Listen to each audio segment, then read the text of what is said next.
Hello, I thought we'd do a little journal today. I've got a couple of very nice retro reproduction postcards. These measure, I think, 10 centimetres by 14 centimetres. They're both the same size. I was thinking about cutting them up, but I actually like them like that, so I think I'm going to use them whole like that for the front and back cover. That one I think will be the front, that will be the back. You won't see the backs of the postcards at all. It's going to be a journal that you can add things into and you can adapt it as you go along. The base is going to be some cereal box card, which is quite sturdy, plain on one side, patterned on the other. I've got two pieces of that and they measure 15 by 11. So when I put my postcard on, I've got a nice border round the edge, which is just a small border. So I'll set those aside for now because they'll come in later. What you also need is some sturdy copier paper or thin card. You could use patterned if you wanted, as long as it will crease without breaking the creases, without the creases splitting the paper. It's strong enough. I think this is about 160, 150, 160, something like that anyway. I've taken, I'll do it in stages, I've taken a full sheet, I've then folded it in half, that we have to set off with, folded it in half. Now as long as you get these two edges lined up, it should crease correctly all the way down. So I've folded it in half, I've then, when it's in half like that, I've folded the cut edge back to the fold. The same again, cut edge back to the fold, all the way along,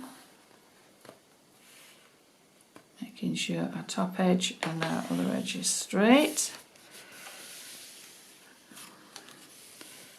So we've now got it like that. You then do the same again all the way along. I'm going to try and not get my head in the way. It does get more difficult the further on you get. And if you've got a scoreboard is ideal for this. But I'm showing you how to do it if you haven't got a scoreboard, for anybody who hasn't got a great deal of equipment. So that's folded that in half. We're then going to do that again. So each time we are folding our paper so that each of the concertina bits is in half again. So we're getting this effect. So that one. So you're basically creating a concertina. Try not to get my head in the way. And it would take a little bit more time normally. That's that. And then that one up to there. And if I could be over the top of it and not trying to be as quick, I could get it a little bit more perfect. So basically you've got it like that. It's like a concertina. And you've got, when it's there, you've got 1, 2, 3, 4, 5, 6, 7, 8 long sections. You're then going to measure it to be 14 centimetres. Get a pencil.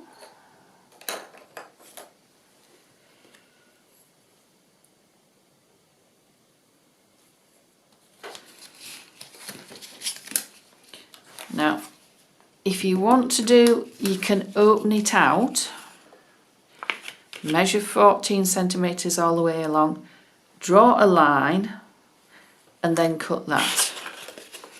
I was a bit lazy. And I've got my 14 centimetres and I'm just going to cut across. You're going to do the same with the other one. You want to be 14 centimetres again.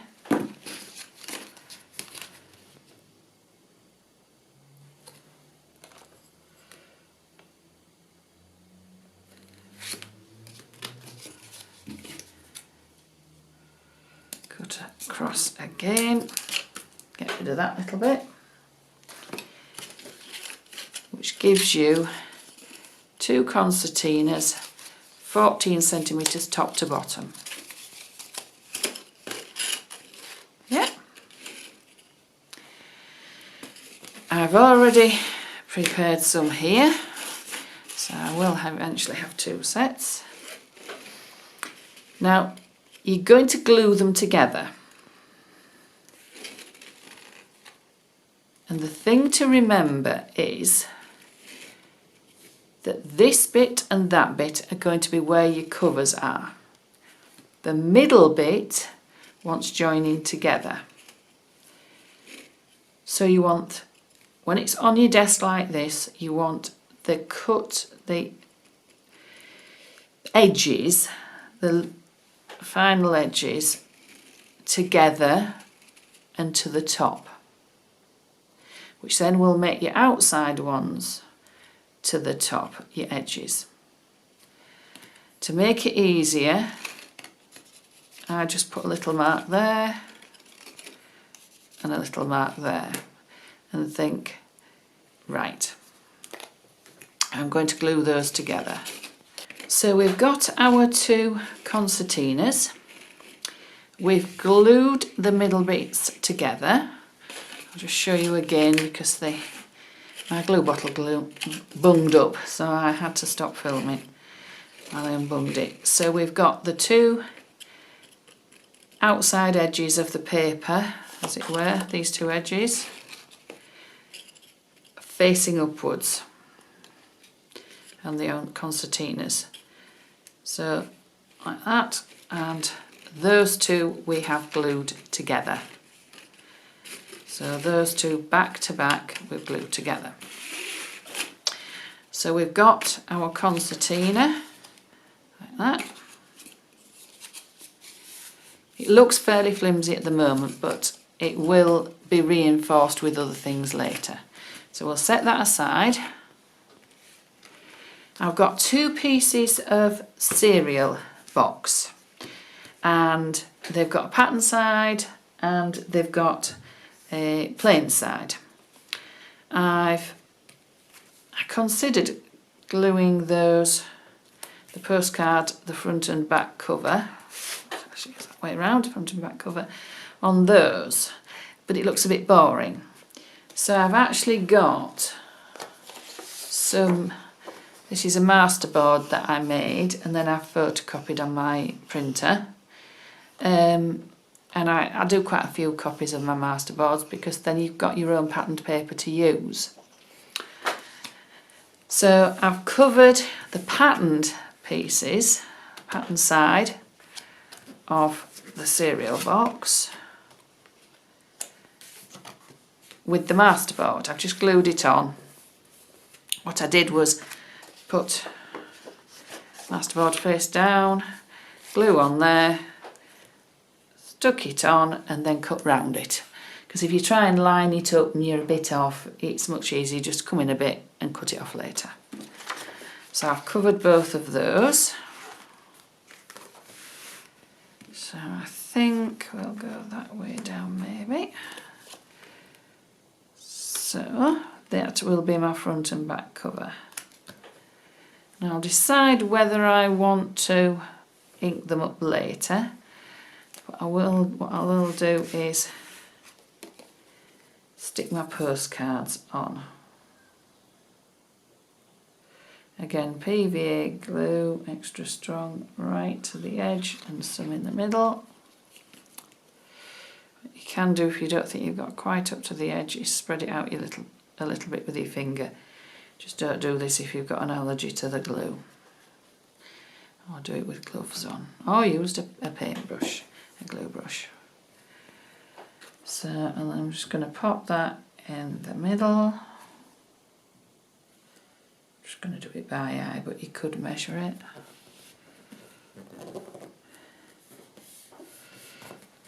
So that is the front cover of our journal. The back cover will be this one. And I chose this masterboard because it picks up the colours in the postcards quite a bit. But it's sort of a random pattern. It's not a sort of specific pattern. It's just a random masterboard pattern. Again, it's sort of in the middle.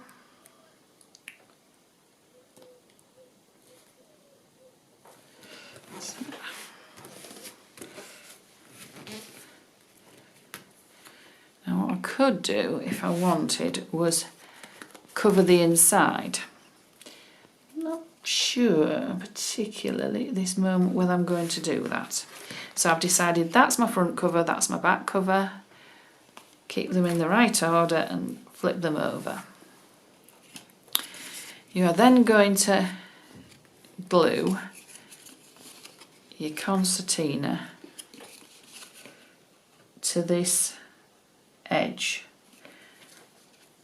So if you can see, that is going to be glued on there, going right up to that edge. Then if I wanted, I could cover that to cover up my concertina, which would also give it a bit more strength. So you're going to go on this edge,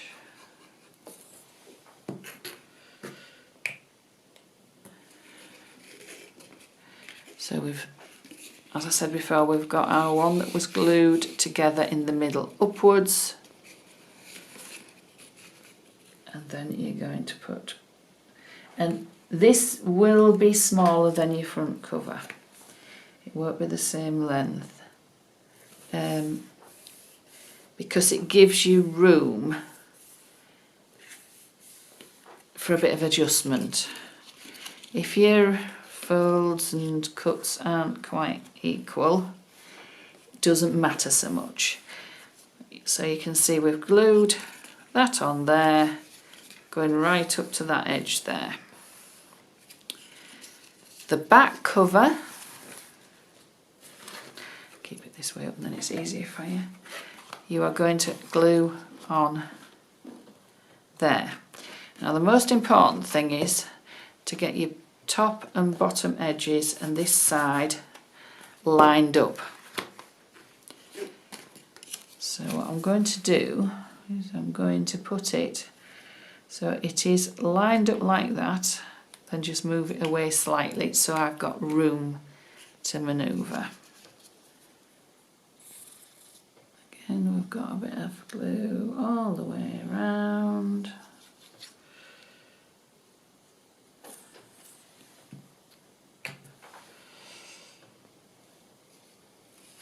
I'll press my concertina down.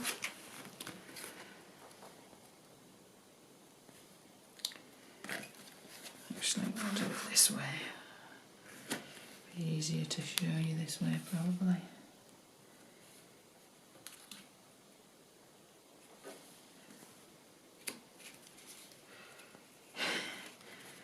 Nothing ever goes to plan when you're trying to film. I've probably got my head in the way as well now. Right, so I've got it sort of more or less where I want it. Gather your concertina up, make sure your top, bottom and side and sort of spine edge are all level, and then give it a jolly good press. So that's the back cover, that's the front cover, and you can see my top edge, bottom edge and spine are all level with one another. That's probably the most difficult bit. Now you'll think, yeah, but it's all very flexible and floppy.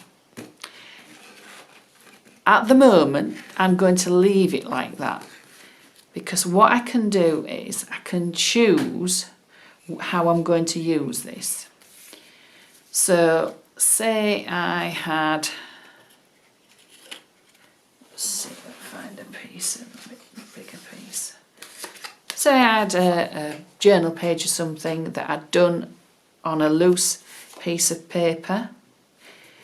I could think, right, I'm going to start by gluing that in there. You'd obviously measure it before to make sure it was the right size for your book, but you could glue it to that half of your concertina. I would then glue that closed. So you would have your journal page glued to there. You could then glue another one there. And you could carry on filling it up, just putting journal pages in and gluing the concertina together. Or you could decide, you've got a journal page there, you've got one there. You could decide you wanted to stick a tag in there, like that. So you could leave this one open. You could then put another journal page there. You could put a decorative washi tape down there. You could use it however you wanted.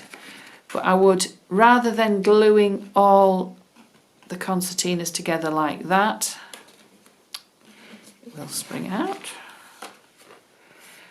so that it made a book that opened like that, which would be fine. But if you had bulky pages, then it would maybe force it open a little bit. You could leave the odd one so you had a bit of spring in it and just put a closure round it. So I'm going to create some pages, put them in, and then you'll be able to see how it works. So I finished my little mini album, and this is the front cover, this is the back cover. You can see I've got the patterned papers on the outside. I've done some decoupage with napkins onto the inside cover, and then I've got just random papers that I had that I've stamped. This is a jelly print that I've stamped. I've done some decoupaging and stamping on the back. This is the concertina paper. You can see there's a little piece there. So I've just stuck that paper onto one side, decorated the back. That isn't particularly obvious that it's part of the concertina. This is paper decoupaged again over the sticker, and you can see this is the concertina with the paper stuck, and I've decorated round and stamped. So rather than this just looking like a piece of paper that's sort of stuck on, I've made a feature out of it. The next concertina's got this paper which I stuck onto it, but I folded it in half. So you can see this is the concertina, folded it in half so it makes somewhere for hidden journaling. Next one, I decorated both sides of the concertina bit, and then I've just stuck a tag on, which I've made out of cereal box and stamped and decorated. And the back's just plain because I could do some journaling on there. I think I'll probably stick something like a piece of lined paper on there. Again, this is the back other side of the concertina. The journaling can go on there, and again I've made a feature of it. Another one which I've just stuck an ATC on, so you can see, and stamped and decorated the back. This one, I've decorated the back panel, stuck a piece of card on the front, so you can see that, and then I've added another decorated tag. That was just scrap paper that I had, which I'd mopped up some ink and then I'd done a bit of doodling on. But the colour all fits with the theme. I could add a pocket on there, but when you see those two open together, that makes quite a nice layout. So you'll see it all works together as you fold it out. So that's our finished book. I wasn't sure whether I was going to glue the spine concertina together, but in the end I did. So can you see these are all the bits of concertina and the back bits I've glued together. So yeah, this was our concertina. We had two stuck together, actually it was that way around. We had our front cover on here, and if there was another section on there, but imagine this is all the complete section. Back cover on there. I've stuck the papers onto here, here, here and here. And then when I'd got them all stuck on, I glued the back, so they all glued together. So that makes our spine of our book, but also the concertina bits for sticking things to. I found it a lot easier to stick the pages onto here first and then glue the spine together. It gives you a lot more room, you can doodle, you can stamp, because you can lay it out more or less flat and do what you want to do, and then finally glue the backs together so it makes it like that. It's a lot easier to measure glue everything. So I hope that all makes sense.